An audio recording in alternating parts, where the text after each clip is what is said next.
Assalamualaikum warahmatullahi wabarakatuh.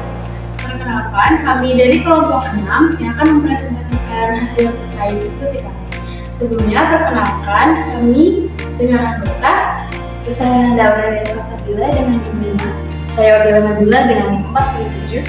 Saya Zeta Yudin Dewiantoro dengan NIM 59. Dan saya Salsabila Ilham Putri dengan NIM 107. Selanjutnya kita masuk ke bagian pendahuluan. Populasi sapi diperkirakan mencapai 1,5 miliar di seluruh dunia dan permintaan global diperkirakan meningkat menjadi 74 juta ton pada tahun 2023. Peningkatan permintaan produk susu di Malaysia baru-baru ini meningkat seiring dengan peningkatan volume kotoran ternaknya. Sapi juga menghasilkan volume kotoran tertinggi di Malaysia dengan kontribusi tahunan sebesar 5,45 juta ton dari 1 juta ton produksi ternak. Selain produksi susu dan juga daging, sapi perah merupakan penghasil utama kotoran ternak dengan jumlah kotoran sapi yang sangat besar, yang menyumbang sebagian besar emisi gas rumah kaca atau GRK.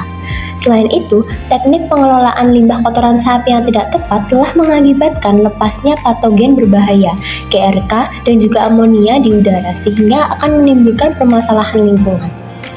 Karena menipisnya bahan bakar fosil, maka diperlukan sumber energi terbarukan yang tersedia, murah, dan juga ramah lingkungan. Kotoran ternak menghasilkan sekitar 55-65% metana yang menyebabkan kenaikan suhu global 21 kali lebih tinggi dibandingkan karbon dioksida ketika dilepaskan ke atmosfer.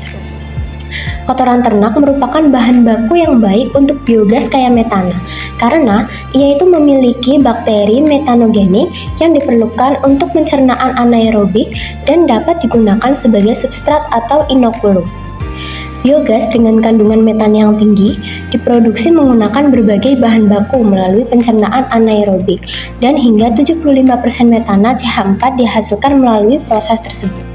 Baik, selanjutnya ada tujuan dari penelitian ini adalah yang pertama, itu adalah memproduksi biogas dari kotoran sapi dengan biofermentasi. Lalu tujuan yang kedua adalah memurnikan hasil biogas menjadi gas metana. Selanjutnya yaitu metode. Metode yang pertama yaitu pengumpulan dan persiapan sampel. Substrat penelitian didapat dari ladang 16 di Universiti Putra Malaysia. Sebelum disaring, kotoran sapi dicampur dengan air keran dalam jumlah yang sama. Substrat kemudian disimpan dalam wadah kedap udara dan botol plastik dan didinginkan pada suhu 4 derajat Celcius sampai digunakan. Inokulum dikumpulkan dari kotoran segar yang telah disimpan selama lebih dari sebulan dalam keadaan lingkungan anaerobik dan juga disimpan dalam kondisi mesofilik agar bakteri dapat menyesuaikan diri. Lalu metode yang kedua yaitu analisis asam lemak volatil.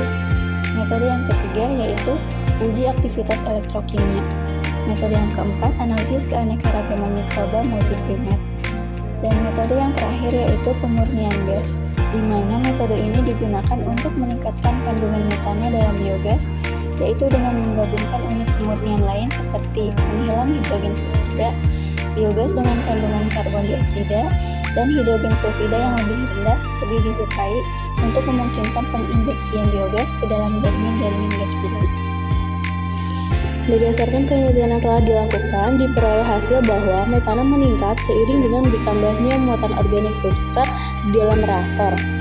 Akan tetapi, penelitian tersebut berbeda dengan penelitian yang telah dilakukan oleh Lee et al. Pada tahun 2021, di mana produksi metana berkurang ketika muatan organiknya meningkat, dikarenakan pencernaan tunggal kotoran. Perbedaan tersebut dikarenakan adanya peningkatan kadar tan di dalam reaktor.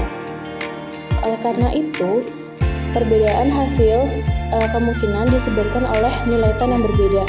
Meningkatnya muatan kotoran di dalam reaktor akan meningkatkan konsentrasi tan yang pada tingkat tertentu dapat meningkatkan pembentukan inhibitor metanogenesis. Secara khusus, penghambatan tan terjadi pada konsentrasi yang lebih tinggi dari 1.700 hingga 2.000 mg per liter. Kemudian, setelah dimurnikan, biogas tersebut mengandung metana sebanyak 89%, yang berarti pada tahap ini gas metana yang dihasilkan sudah cukup banyak.